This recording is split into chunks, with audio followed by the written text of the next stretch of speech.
So, welcome back, everyone, to another episode of Couch to Career, C to C. My name is Savik.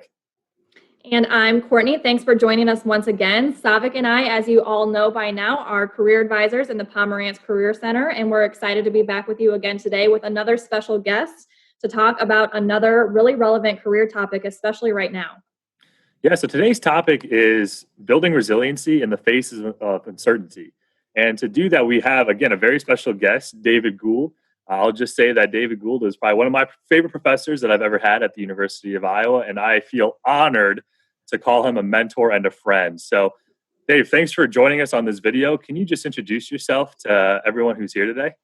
Well, I see we got a cat that joined us too. So Yes, we do. I am honored to be here, and I would do anything for you, Savik, as you know.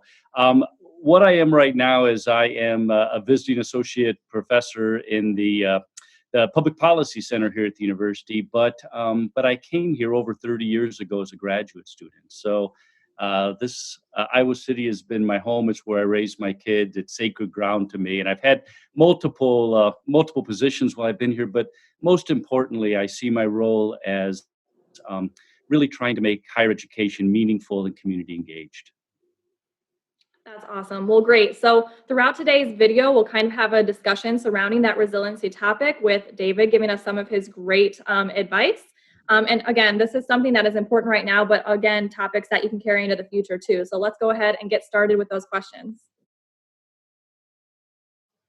So, Dave, the first question that we have is, can you give us a quick definition of what actually is resiliency? Is it a trait that can be learned? And if so, how? Well, let me give you one of my favorite quotes. It's by a guy named Stephen Pressfield, and Stephen says that most of us have two lives: the life we live and the unlived life within us. And between the two stands resistance. Resistance is the blank page. It's the fixed mindset. It's the writer who doesn't write, the entrepreneur who sleeps in. It comes from personal voices we hear in our head that tell us we're not good enough, to the challenges that we don't control in the environment.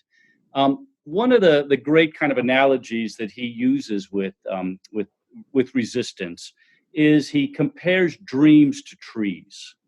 So you got a tree, you also have a shadow, and the shadow is the resistance. It comes with it.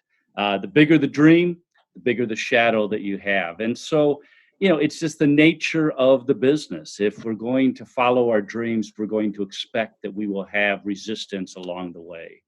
Now, we can't control the level of the talent we've been given. We have no control over the gifts, the things that the kind of the DNA that we were born with. But what we do control, that we battle that resistance with, is things like self-motivation, our self-discipline, our self-validation, our self-reinforcement. We can control how hard we work. We can control how smart we do those occupations, and we can show up. And those become the secrets to how to battle resistance. Okay, so jumping into our second question, David, how do you recommend people cope when they're facing uncertain or challenging times, not unlike what we're going through right now? I've thought a lot about that because just like you guys, I deal with young adults who are just about ready to launch their lives. And they're launching their lives not only into a pandemic, they're launching their lives not only into an economically unstable time, 15% unemployment as we're talking today, and they're launching their lives into a racial time bomb that has exposed the divisiveness, the vulnerabilities in our society, and it's pretty scary. It's kind of where the floor doesn't seem at all solid anymore underneath their feet. And so, I have thought a lot about it because the toolkit that I was carrying, let's say in January, while I believe all those tools still work, I have really felt a need to add more, to really think about how to pack it differently. I feel if any of us are paying attention to the news, we see we see the wave coming, the challenges that it will present. And I feel like the guy that needs to jump over the fence, cut through my neighbor's yard, down the alley, and try and meet the moment. And the question is, when you posed is, kind of what tools are we going to, need, and how do you fan hope and manage fear, two emotions that are always a hybrid within us. And I'll give you just a couple of things that I've been thinking about. One I alluded to in the notion of resistance. It's this. Brene Brown says it. It's an old military term. It's this idea of embrace the suck. Um, things Life is hard. It's like that Buddha saying of 10,000 wonderful happy things and 10,000 moments of sadness. It's a mixed bag. And it's important for us to understand that meaningful things, there's a price that you put into them, a cost, if you will. And usually those are the best moments in our lives, are the things that matter, the things we worked at. A second thing would be, there's another saying about follow yourself around. Learn how you learn. And it's the idea of being really honest with yourself. What are your limits? What are your boundaries? What are your triggers? What are the kind of things that you can understand how you operate the best, and then put yourself in environments where you can do that. Another one I would give comes from the 13th century Persian poet, Rumi. He wrote a poem that's entitled The Sunrise Baby. And the punchline is to submit to a daily practice, something you're willing to do every single day. James Clear, who wrote the book Atomic Habits, calls it a keystone habit. It's typically the habit that you do that anchors you anchor the entire day around. An example would be Navy SEALs. First thing they do in the morning is they make their beds. It's a habit of discipline. And what you find, it's different than goals. It's something that's central. You're going to start with it. You're going to commit to one thing every day. And what you find is the constructive habits. There's a lesson in them. Over time, as you develop them, they begin to not only anchor yourself, but they begin to be an easy framework for creating other habits around, to build things around. Another thing that I would add, that I share with my students, is the idea that realizing that relationships are the currency of the future. Relationships are the currency of the future. Regardless of how our economy changes or how our world moves on post COVID-19, what is always going to matter is our relationships, how we treat one another, how we create and sustain them. And I'll give you one other one, because as you can see, we are all doing this by Zoom because we're not together, right? We're in this social distancing time, social isolation, protecting ourselves from the pandemic. But I think an important thing that I have gotten out of this is learning the difference between solitude and isolation. These are two, by the way, very different versions of aloneness. Isolation shuts us down, and solitude opens us up. And as I have been corresponding with my students, because they too are communicating with me through Zoom and email, I've noticed a real difference in my students that have used this time to really go inward and to personally develop themselves, versus those that see this as isolation. And those are big differences. Dave, I actually love the idea of relationships lasting. And I think it's really connected to your last point of, I just think of, Dave, I've known you since you taught that life design course. And through this pandemic, I just feel like being able to have that relationship and being able to talk to you multiple times, not only today, it really helped me not feel isolated. And so I really do think that those two components are absolutely connected. Well, thank you. And it is. And truthfully, isn't that the kind of the binding that really makes our lives worthwhile? I've been reflecting on that because I've been dealing with some people I've known for a very long time. And we've had some wonderful successes. They've won awards. In fact, one of them's a pretty noted author who's won an Academy Award. He's won the type of prestigious things that you would think are, put on your mantle and they mean something. And I wrote him just this morning because the 24 years that I've known him, it's been a journey of a battle with cancer. It's been the journey of a celebration of his kids. It's been it's been those kind of dynamics that have mattered and have made it all worthwhile. And so, yeah, I mean, the truth is I spoke about the vulnerabilities that are being exposed right now, and on some level, the young adults that the four of us deal with, three of us deal with. um, the three of us deal with, really those dynamics are going to need people that are willing to build bridges for them, that are going to be willing to say, I'm at a different stage. I'm I'm 50 years old, I'm 60 years old.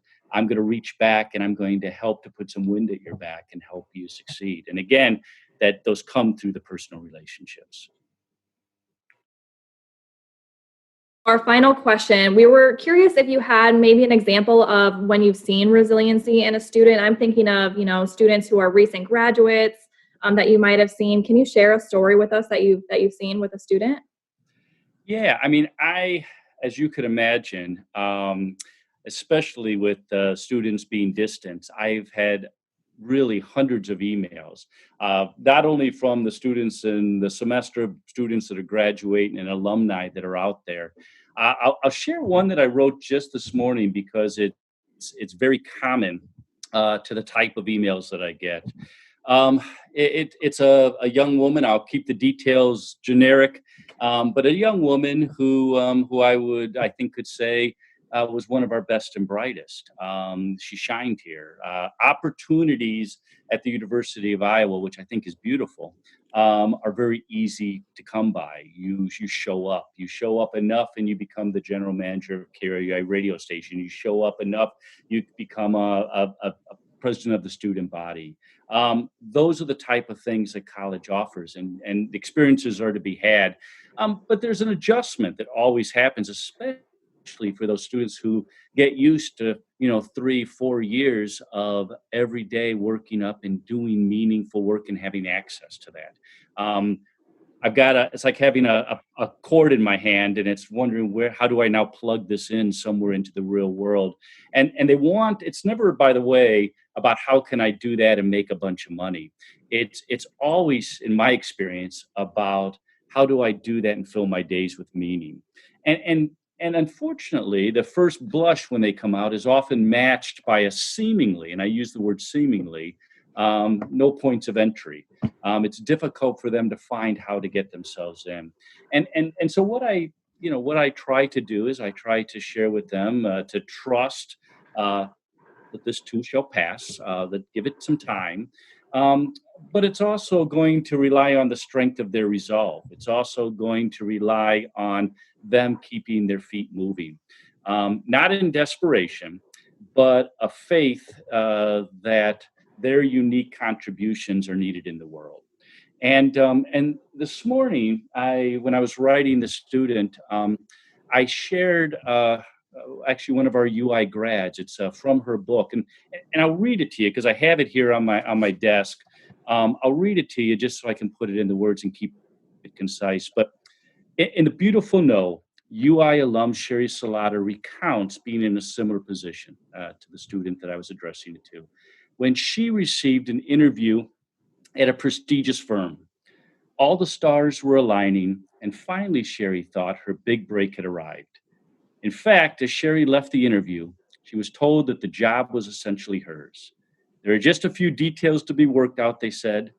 So she waited and waited and waited for the call. When it finally came, the answer was no. It was a devastating kind of no that ultimately kept the door open for her real life's work on The Oprah Winfrey Show.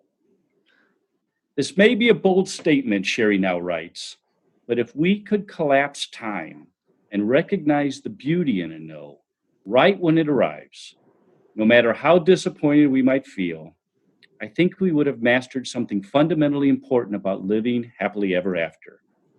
Sherry goes on to describe a game she now plays, scanning the big disappointments of the people she loves. They are my proof, she attests, that no is more often than not just a big, gorgeous gift for what is really meant to be. That was a great quote.